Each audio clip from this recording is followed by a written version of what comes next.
Emmett Castellan had built his entire understanding of dignity around a single idea. A man who works with his hands never has to raise his voice to be believed. He had lived by it for 11 years, through sawdust and split knuckles, through nights closing up the workshop long after the last streetlight on 12th Avenue South flickered on, through all the small silences a marriage teaches you to swallow. Then, on a windless Tuesday evening in late September, standing in the front hallway of his own house on Belmont Boulevard, he heard 11 words that turned every one of those 11 years into something hard and clear. "You're an embarrassment, Emmett. Stay home tonight." She didn't yell it. That was the part that stayed with him. Bianca Castellan said it the way she'd correct a junior associate's typo. Brisk, mildly inconvenienced, already moving on to the next thing in her head. What Bianca did not know, what she had never once bothered to ask, was that the man she introduced to her board members as "my husband, he does woodworking," held 34% of Larkhaven Design Group, the company she believed she alone had built from a two-person studio into Nashville's fastest-growing smart home design firm. Tonight, at the company's 10th anniversary gala at the Omni downtown, she was going to find out exactly how much she had misjudged.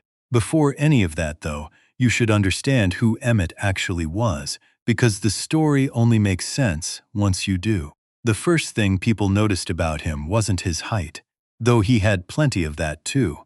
6'2", built the way men get built from 2 decades of lifting, planing, and hauling rough-cut walnut across a shop floor. It wasn't his face either, calm and a little weathered, the kind of face that looked like it had already thought through whatever you were about to say before you said it. It was his hands, calloused, nicked in a dozen small places, permanently stained along the creases with a faint gray-brown that no amount of scrubbing ever fully lifted. He wore those hands the way other men wore a resume, and most people who met him made the same mistake almost instantly. Psychologists have a term for it: attribute substitution, the mind grabbing the loudest, most visible signal about a person and using it as a stand-in for the whole of who they are. The sawdust under his nails, the flannel, the way he said "yes ma'am" to clients twice his age without a trace of performance in it. Fast, efficient, and almost always wrong about what actually mattered. Bianca had been running that particular shortcut for 6 years, ever since the wedding, and it had calcified into something she no longer even questioned. To her, Emmett was reliable in the way furniture is reliable. Useful. Unremarkable. Present. It had been a cool evening for late September, Nashville doing what it does at that time of year. Warm enough at noon that you leave your jacket in the car. Cool enough by 6 that you regret it. Emmett had been at the shop since 5:05 that morning. A custom dining table for a family in Green Hills, a set of built-in bookshelves, a repair on a client's antique rocking chair that had taken longer than it should have because he refused to rush joinery work. 14 hours on his feet. He drove home tired in the particular way that comes from real labor. Not hollow, just honest, the kind of tired that settles into your shoulders and asks nothing further of you. He came through the side door, set his keys in the bowl by the light switch, and smelled her perfume before he saw anything. Then he saw everything. Bianca stood in front of the hallway mirror, the gilded one she'd found at an estate sale on Franklin Road and had never let him forget she'd found. In a deep sapphire gown, hair swept up, every part of her arranged for maximum effect under the overhead light. Beside her, adjusting his cufflinks with the unhurried confidence of a man who has never once doubted he belonged somewhere, stood Trent Callahan, 31, marketing director at Larkhaven. Tailored charcoal suit, a watch that cost more than Emmett's truck. Nobody spoke for a moment. Then Bianca turned, and her eyes moved down over Emmett, the work boots, the faded canvas jacket, the sawdust still clinging to the cuffs. Slowly, the way you look at something you've already decided isn't worth reconsidering. Emmett. Her voice was flat, almost bored. Look at you. You smell like a hardware store. She turned back to the mirror, adjusting an earring without meeting his eyes. Tonight is the 10th anniversary gala. I'm taking Trent. He actually understands what this company is. I need a partner who photographs like success, not a man who builds end tables in his garage. Stay home. Don't embarrass me in front of the investors. The door clicked shut behind them a minute later. Emmett stood alone in the hallway. The mirror kept humming faint reflections of the overhead light. Her perfume lingered in the air like something that no longer belonged there. My wife, he thought, 6 years, and that's what 6 years sound like when they finally end. He didn't raise his voice. He didn't pace the hallway or put his fist through drywall. He didn't feel small, because there's a particular kind of man who has built enough of himself from the inside that contempt simply has nothing left to grab onto. He knew exactly what sat in his accounts. He knew exactly whose name was quietly attached to certain documents Bianca had never thought to go looking for. He allowed himself the smallest smile, the kind a man wears when patience is finally about to be repaid, and went upstairs. The black suit had been hanging in the back of the closet for almost a month, picked up from the tailor on Woodland Street without a word to anyone about why. He dressed slowly, checked the plain steel watch on his wrist, the one that had belonged to his father, went down to the garage, pulled the cover off a car nobody outside his immediate family knew he owned, folded the cloth neatly, and set it on the workbench. Tonight, Emmett Castellan was going to the gala, alone, and the version of himself walking in the door was a story that Ballroom had absolutely no idea was coming. Here's what Bianca told people at dinner parties when the subject of her husband came up. Emmett's a good man, simple, hard-working. She always said it with that small, composed smile, the kind that manages to sound generous and dismissive in the exact same breath, the kind that says, "I've settled, and I'm gracious about it." Psychologists call this benevolent condescension.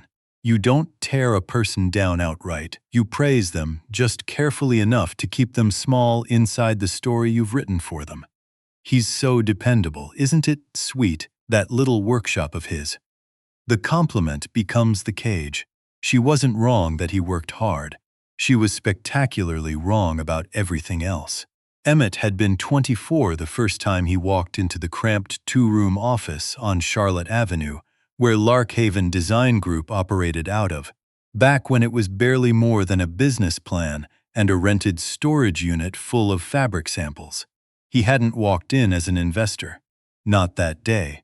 He'd walked in as the son of Walter Castellan Sr., a cabinet maker who had grown up 2 streets over from Walter Prentice, Larkhaven's co-founder and now its board chairman, back when Belmont was still a neighborhood of shotgun houses and church suppers instead of boutique hotels. Emmett's father had passed 4 years before the wedding, leaving behind a modest workshop, a set of hand tools worn smooth with use, and a quiet instruction to his old friend.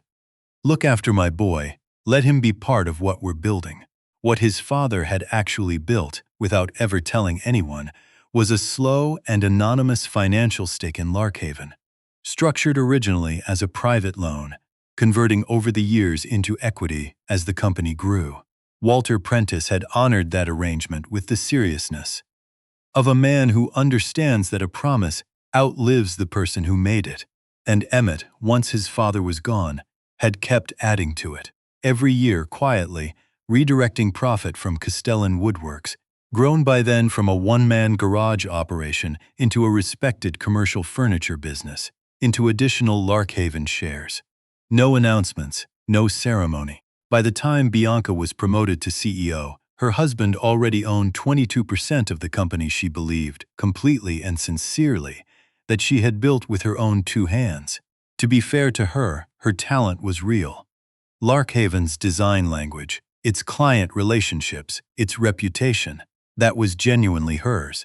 But the financial ground she'd been standing on for 6 years had been laid and reinforced by the man she called an embarrassment. This is what psychologists call the fundamental attribution error. We look at a man who works with his hands, who smells faintly of sawdust and machine oil, and we assume that's the whole of him. We never think to ask what he might be building underneath the surface, Because we've already stopped looking. Bianca had never once looked. 2 nights before the gala, Emmett had come home early. Overcast afternoon, the kind Nashville gets in September when the humidity finally starts to break. He came in through the side door and heard her voice through the half-open office door down the hall. Low, deliberate. The register she used for business calls. Don't worry about it, Trent. The paperwork's basically done. He has no idea. Splitting the marital assets should be straightforward. The house, the cars, whatever shares he can be shown to have claim to through the estate filing. Once it's finalized, we'll have more than enough to start over properly. Emmett stood still in the hallway. It wasn't shock exactly. It was more the cold, settling clarity of confirmation. The sensation of something you'd half-sensed in the quiet, finally arriving in plain language. My wife, he understood in that moment, hasn't been drifting. She's been planning. He thought, standing there, about something he'd been reluctant to admit to himself for a long time. Bianca's fear, the fear that had pulled her out of a cramped apartment in East Nashville as a teenager, that had made her sharp and relentless and genuinely impressive in board meetings, had stopped being a source of strength somewhere along the way. It had curdled into something else, a lens that distorted everything it touched. Psychologists call it scarcity mindset, a cognitive orientation where gratitude starts to feel like weakness, and the people who love you quietly begin to register as fixtures instead of gifts. Bianca wasn't cruel by nature. She was afraid. And frightened people, over enough time, can do cruel things while genuinely believing they're only being sensible. He walked back out to the garage, sat down at the old metal desk with the coffee rings on it, and just sat for a long while. Not plotting, just becoming clear. Later that week he found the notebook in her desk drawer. He almost didn't read it, but one line was already visible on the open page. Emmett is a placeholder. Comfortable, but not the life I actually want. I can do better. Dated 14 months earlier. He closed it, set it back exactly where he'd found it, and looked out the window at the dogwood tree in the backyard he'd been meaning to prune all summer. That evening he drove out to check on Miss Odessa Freeman, an elderly widow 2 streets over whose porch railing he'd rebuilt in the spring after it rotted through. She made him a cup of coffee and talked about her grandson's new job in Memphis, while he tightened a loose hinge on her screen door, and when she tried to pay him, he waved her off, the way he always did. On the drive home, he stopped by a gas station on Nolansville Pike and left a sealed envelope of cash with the clerk, no returned address, for a family he'd heard about through a friend at church. A single mother 2 paychecks from losing her apartment. He did these things the way he always did them, without ceremony, without needing them to mean anything beyond what they were. That night he looked at the black suit hanging in the closet, thought about his father's hands, and texted Walter Prentice, "I'll be there Thursday. Save me a seat up front." The reply came back in under a minute. Already saved, has been for a while. The Omni Nashville is the kind of building that tells you exactly where you stand the moment you walk through the doors. Soaring atrium, a wall of glass looking out over the Country Music Hall of Fame. The sort of space that makes some people feel lifted and makes others start calculating how they measure up against it. Bianca had always been the second kind. She arrived at 7:45 with Trent at her side, moving through the lobby with the practiced authority of a woman who's spent years walking into rooms that matter and expects to be noticed. Trent stayed half a step behind, close enough to signal something, far enough to leave room for deniability. She worked the room with precision, warm handshakes, measured laughs, the particular social choreography of someone who has studied influence and applies it on purpose. When a board member's wife asked after Emmett, Bianca tilted her head with practiced sympathy. "He's at the shop tonight. I brought someone who actually fits the room." Near the bar, one of the younger board members leaned toward a colleague. "Wasn't her husband supposed to come to these things?" His colleague shrugged. "She said he doesn't really do this scene." Trent smiled on cue. Somewhere behind her polite expression, The board member's wife's smile didn't quite reach her eyes. Bianca had already moved on. This is what behavioral scientists call social comparison theory at its most self-serving. Measuring your own worth, not by any internal standard, but by how you land relative to everyone else in the room. Bianca had spent so many years calibrating herself against rooms exactly like this one, that she'd lost the ability to register value that didn't reflect back at her from them. Emmett didn't glitter, he didn't perform, he simply didn't register on her scale. What she never once considered was the possibility that the scale itself was broken. Dinner service began at 8:15. One chair at the head table sat empty and reserved, which exactly 2 people in the room noticed. When someone asked Walter Prentice about it, he only nodded once and said nothing. At 9 o'clock, he stepped up to the podium. He tapped the microphone, and the room settled in the particular way. Rooms settle for men who've never needed to raise their voice to be heard. Good evening. Before we get into the formal program, there's a recognition I've been wanting to make for a long time, one that's overdue. Bianca set down her wine glass. Something in his tone caught her attention. Not alarm yet, just a sharpening. I'd like to invite to this stage the man who has been, since this company's earliest and most uncertain days, its most steady financial foundation. Someone I've known since we were boys 2 streets apart. A man of real patience and real integrity. He looked up. Emmett Castellan, would you come forward?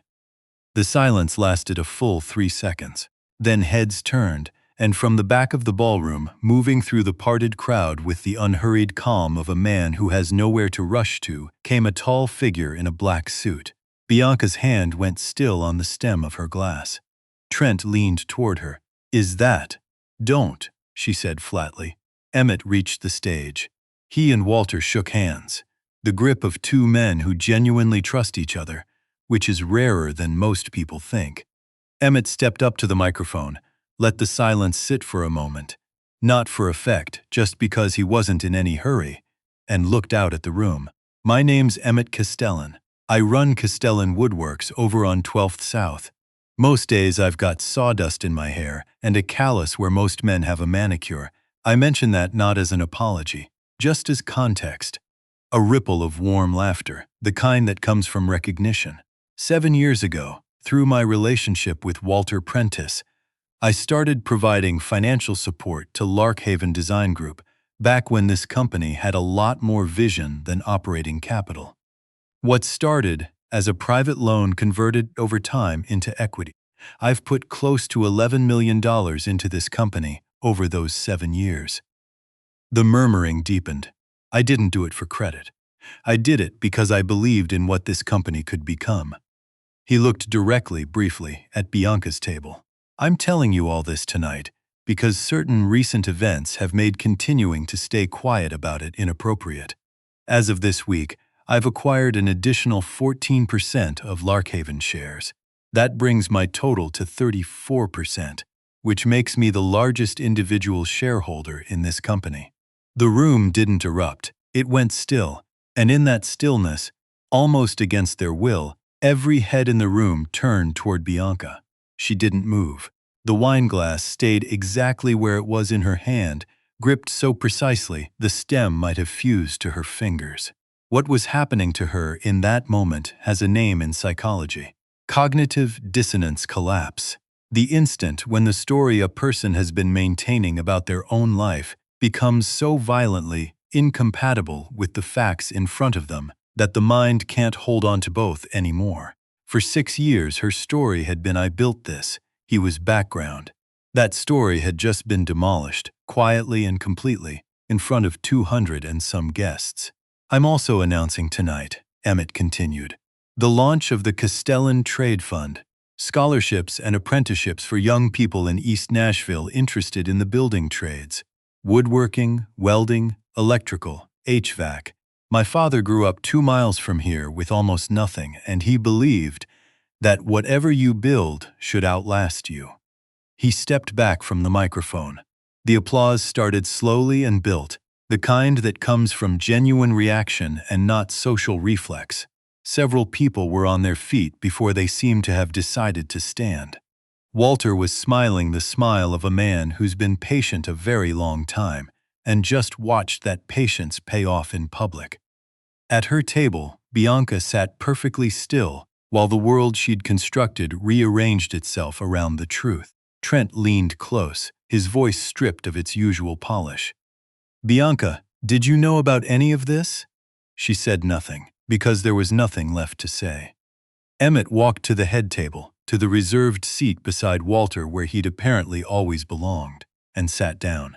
What he was about to reveal about Trent, about the missing money, and about something he'd quietly done for Bianca's own mother was the part of the night that would leave several people in that ballroom in tears. A particular kind of hush had settled over the room. Not silence exactly. Conversations had technically resumed. Waitstaff moved between tables clearing plates. Somebody near the back was giving remarks about next year's expansion plans that nobody was really following. But underneath all of it sat a stillness that hadn't been there an hour earlier. Everyone was quietly processing the same thing behind the surface of normal behavior. Bianca sat straight, years of composure training keeping her upright. Trent had refilled his glass twice in the last 15 minutes, which was a signal all its own. Across the room, Emmett sat speaking in low, unhurried tones with Walter. He wasn't looking at Bianca. Somehow that made it worse. Psychologists call this anticipated regret. Pain that arrives not from what's already happened, but from the sudden clear understanding of what you've already set in motion and can't take back. Her paperwork, Trent's confident phone calls, all of it still existed. It now sat inside a context that had completely changed shape around it. She was CEO of a company where her own husband was the majority shareholder, and she'd been quietly preparing to claim his assets in a divorce. At 9:40, Walter returned to the podium. "I apologize for interrupting the evening a second time, but there's a matter of company integrity the board has determined needs to be addressed publicly tonight." He nodded toward the AV table. The screen behind him lit up with a financial document, dense and tabular. 3 board members leaned forward at once. Over the past 16 months, Larkhaven experienced significant irregularities in vendor contract payments, routed through a procurement account tied to our marketing division.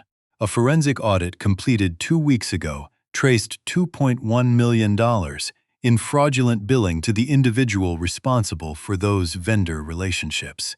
He looked up. Trent Callahan. The name landed like something dropped into still water. Trent went rigid. His face moved through several expressions in quick succession: surprise, calculation, denial, before settling into something fixed that was doing a lot of work to hold together. His hand on the stem of his glass wasn't entirely steady. Heads turned toward his table with the particular slow deliberateness that makes a turn of the head feel like a verdict. Bianca stared at him. It was a different expression than the one she'd worn an hour earlier. That had been the shock of a collapsing narrative. This was colder. The recognition of a woman who had just understood that the man she'd chosen over her husband had been treating her, this whole time, as a convenient means to an end. Researchers call this the dark triad in action: manipulation and self-interest wrapped in social performance so polished it reads as charm. Trent hadn't chosen Bianca because she was exceptional. He'd chosen her because she was the CEO of a company with a procurement account he could reach. The board has referred these findings to Metro Nashville Police's Financial Crimes Unit, Walter said. Mr. Callahan will address them through the appropriate process. He paused. But that's not the most important thing I have to share tonight. Near a side table, among the guests seated further from the head of the room, a small, dignified woman sat with her hands folded in her lap. Somewhere around 60, in a nice but clearly older dress, the kind of face that had spent a lifetime carrying more weight than she deserved with less complaint than most people would have managed. Her name was Ottilie Marsh. She was Bianca's mother. Ottilie had raised Bianca alone in an apartment off Dickerson Pike, working 2 jobs teaching her daughter through sheer exhaustion and sacrifice that you fight for every inch because nobody hands you anything. She'd been the original engine behind Bianca's drive. She'd also, 20 months earlier, been diagnosed with an aggressive form of ovarian cancer whose treatment costs had exceeded her insurance by a devastating margin. Bianca had told colleagues her mother was managing fine. She'd told herself the same thing, because admitting the gap between the life she projected and the one she was actually navigating wasn't a vulnerability she allowed herself to show. She hadn't known what her husband had quietly done. Emmett returned to the microphone. He spoke without any theater to it. A year and a half ago, through an anonymous medical assistance fund set up through Vanderbilt Health, close to $380,000 was directed toward treating a patient at Vanderbilt's Oncology Center. Stage 3 diagnosis. The fund covered surgery, chemotherapy, specialist visits, and follow-up transportation for the whole course of treatment. He paused. That patient was Ottilie Marsh, my wife's mother. Complete silence. I didn't tell anyone. I'm telling you now because sometimes honesty means saying the hardest thing out loud, not to embarrass anyone, because the full truth is the only thing worth standing on. He looked at Bianca. Her hands were in her lap, shaking, visible from 30 feet away. I paid for her mother's treatment, he said, measured without cruelty. While my wife was preparing paperwork to take everything I own, the room didn't react with dissatisfaction. It reacted with something quieter, a kind of collective moral reckoning that the psychologist Jonathan Haidt has written about and called moral elevation. The response people feel when they witness real virtue that's been hidden and unrewarded. A warmth in the chest, a tightness in the throat. Nearly everyone in that room felt some version of it. From the side table, Ottilie stood up. She moved through the room carefully, and people stepped back without being asked to. She reached the stage, and Emmett came down the steps to meet her. She put her arms around him and held on. "My son," she said. The microphone was still live. Her voice carried across the whole ballroom. "I am so sorry I ever doubted you."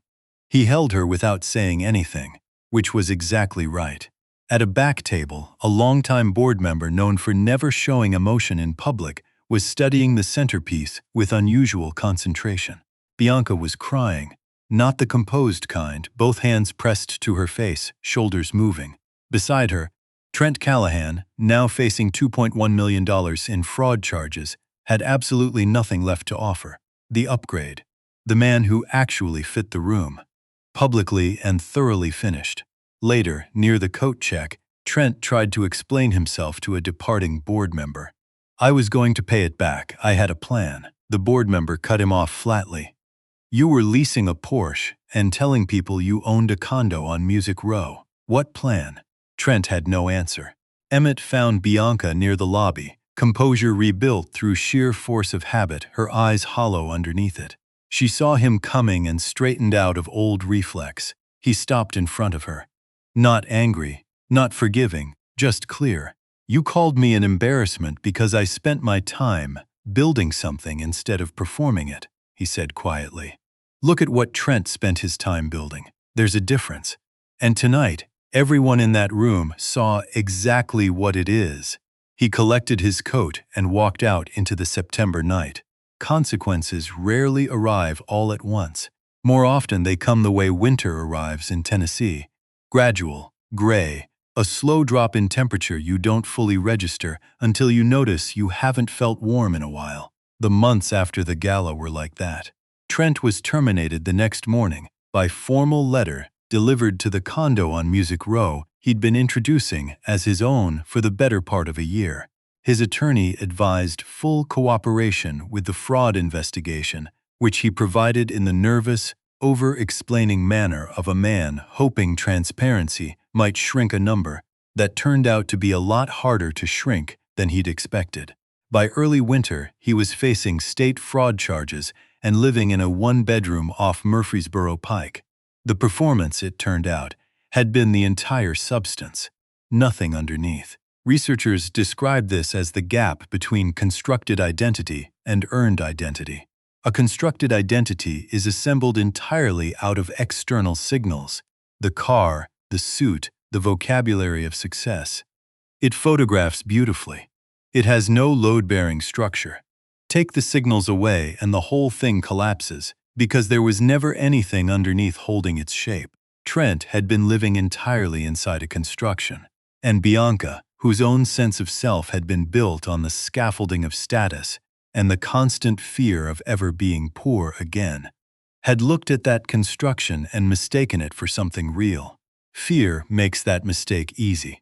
When you're running from something, you tend to run toward whatever looks least like what you're leaving behind. Larkhaven itself was struggling. The fraud had done more damage than the initial audit had captured. 2 major vendor contracts collapsed within a month of Trent's termination. An investor pulled a planned funding round. By December, the CFO's report used the phrase liquidity crisis and immediate corrective action in the same sentence.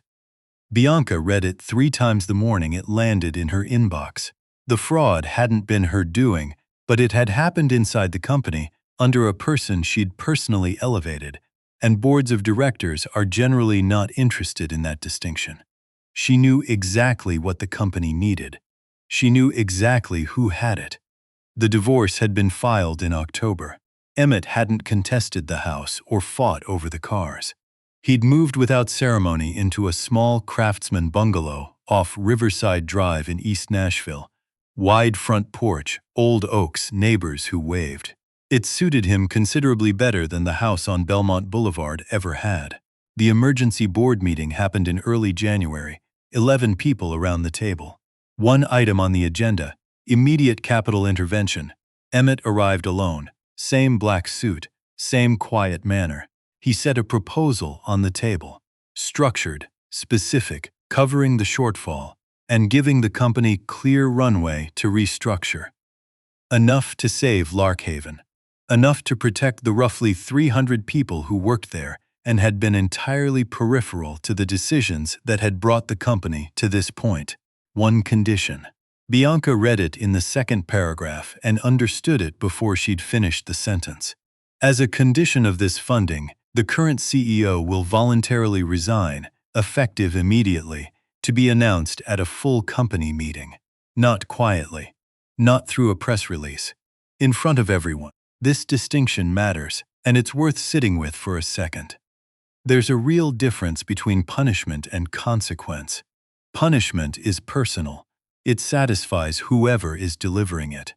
Consequence is structural. It restores what was broken in the institution, not just in the individual. Emmett wasn't trying to humiliate Bianca. He was requiring the same public accountability from her that she'd always demanded credit for in public when things went well. That's not cruelty. That's a consistent standard, applied evenly.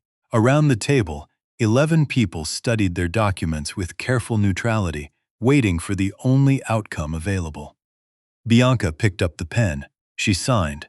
The announcement was made 3 days later in the company's main lobby, full staff attendance.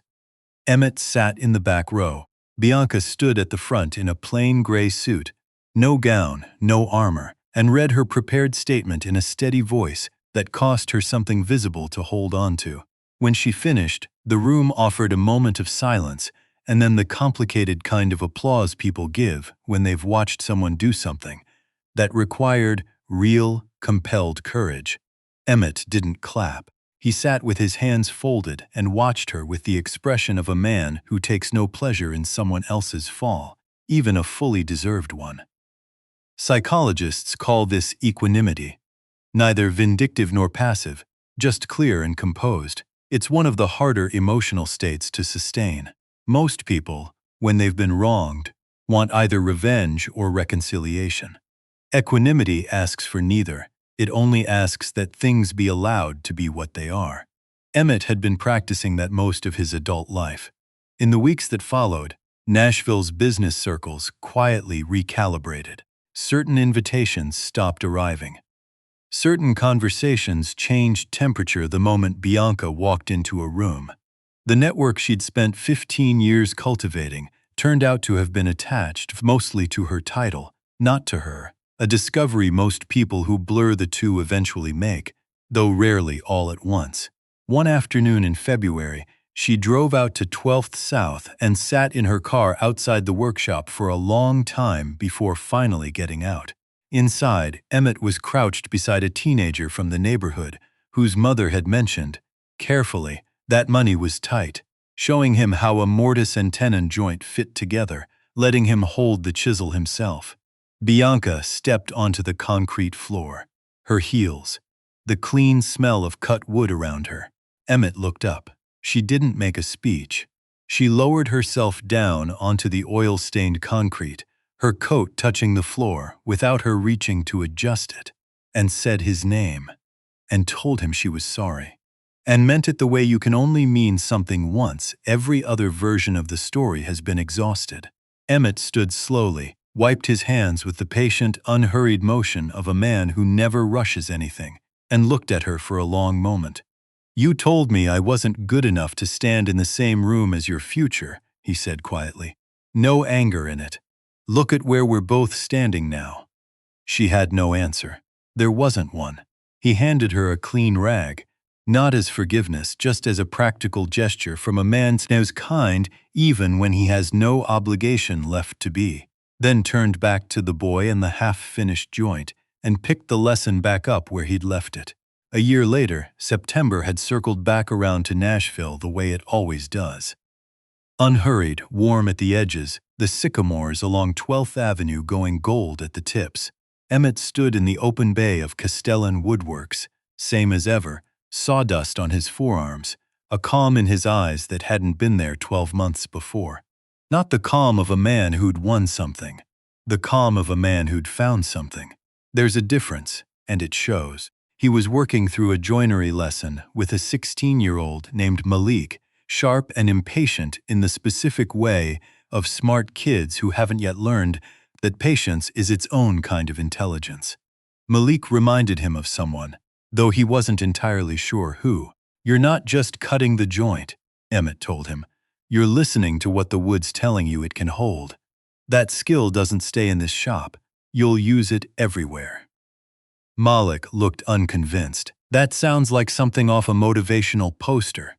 "You're right," Emmett said, handing him the chisel. "People only say that stuff because they've never had to actually earn it."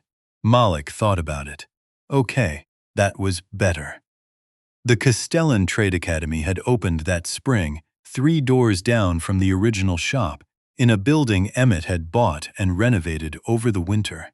A renovation that had taken longer than planned and cost more than the estimate, which is the fate of every renovation in recorded history, and one he'd absorbed with the same steadiness he brought to everything else. The Academy's premise was simple. Skill with your hands and clarity of mind aren't separate things. Morning sessions covered woodworking, welding, and basic electrical work. Afternoons covered financial literacy and small business fundamentals. On Friday afternoons, Walter Prentice came in and talked to the students about how organizations actually function.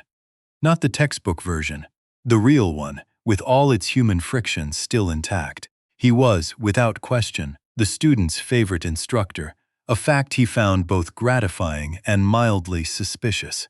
38 students had enrolled in the first cohort. The waiting list for the second was already past 70 names and growing. Emmett taught the Tuesday morning session himself and intended to keep doing it as long as it stayed useful. He wanted the students to see that the man who owned the building and funded the scholarships was the same man who showed up in work clothes and got his hands dirty. That the distance between where they stood and where they were headed was real but not impossible, and that the most important thing you could do on any given Tuesday morning was show up and do the work.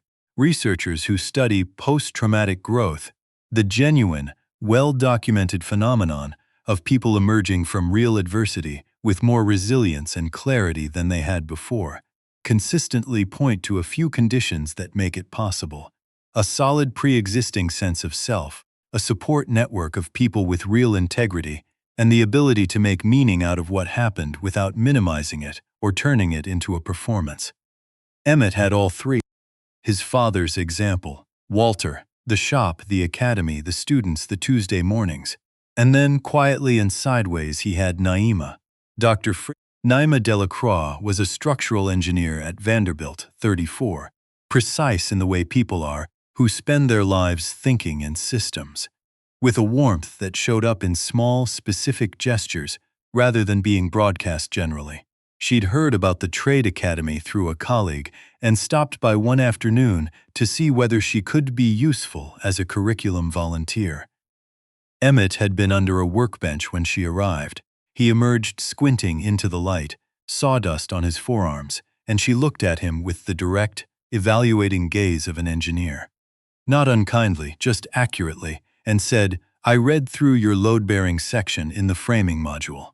The code updated 2 years ago. You're teaching an outdated standard." He blinked. "You want to rewrite my curriculum?"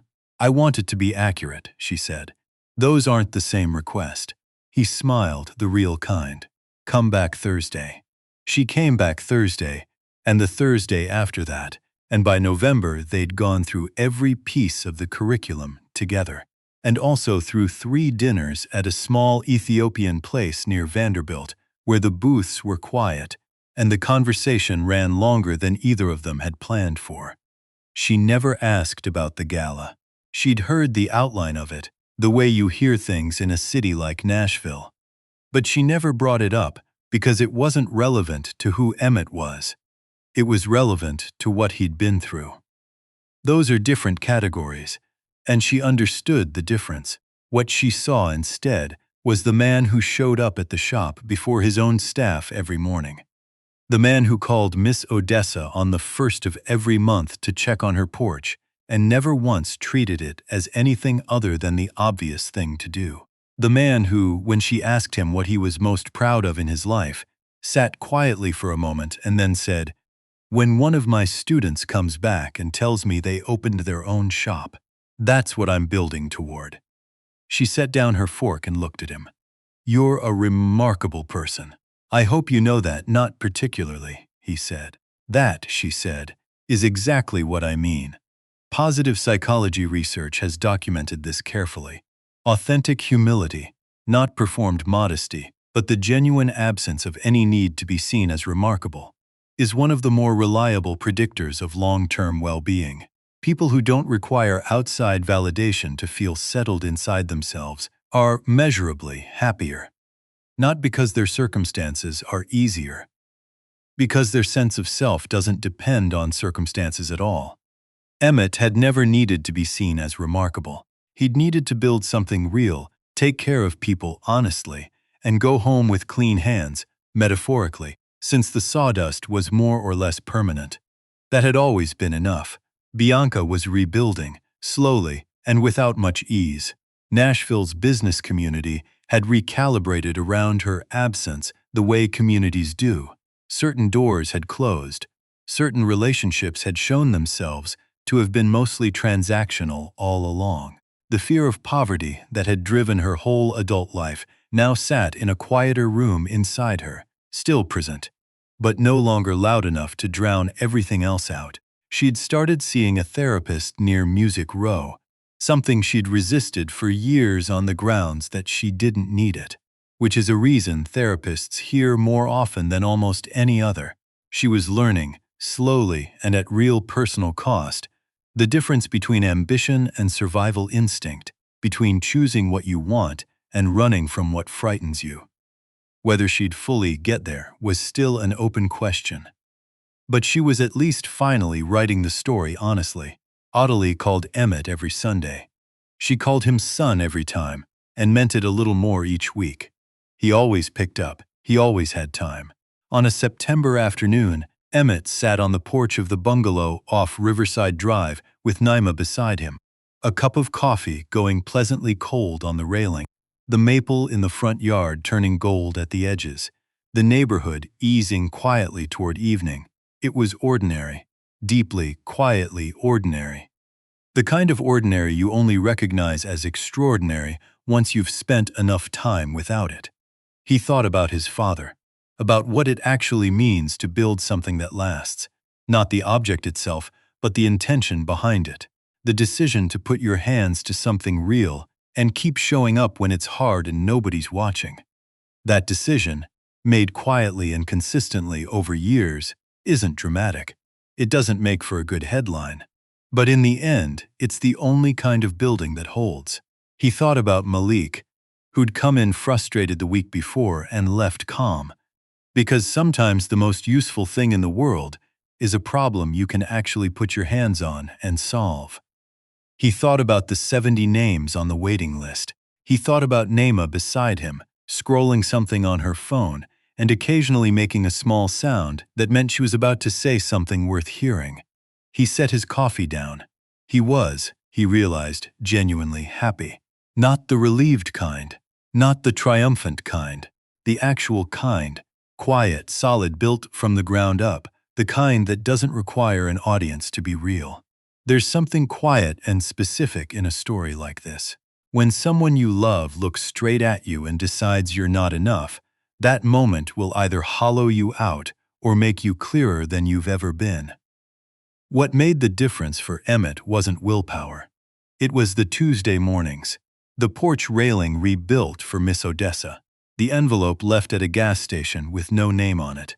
The boy handed a chisel and shown, patiently, how to listen to what the wood already knew. He didn't wait to feel worthy before he acted like it. He acted, and the worthiness had already been there the whole time, built one ordinary day at a time, in ways nobody was watching and nobody needed to applaud. Here's the practical part worth carrying with you. The people in your life who go quiet, who work without announcing it, who give without ever presenting the receipt, look at them again. Look carefully. Because the ones making the least noise are very often carrying the most weight. And if you're the one who's been quiet, if you've been building something real while someone nearby decided you were just background furniture, don't change that. Don't shrink, and don't start performing. Keep your hands on the work. The foundation you're laying will outlast every opinion anyone ever had about you. The truth doesn't need help, it only ever needed time.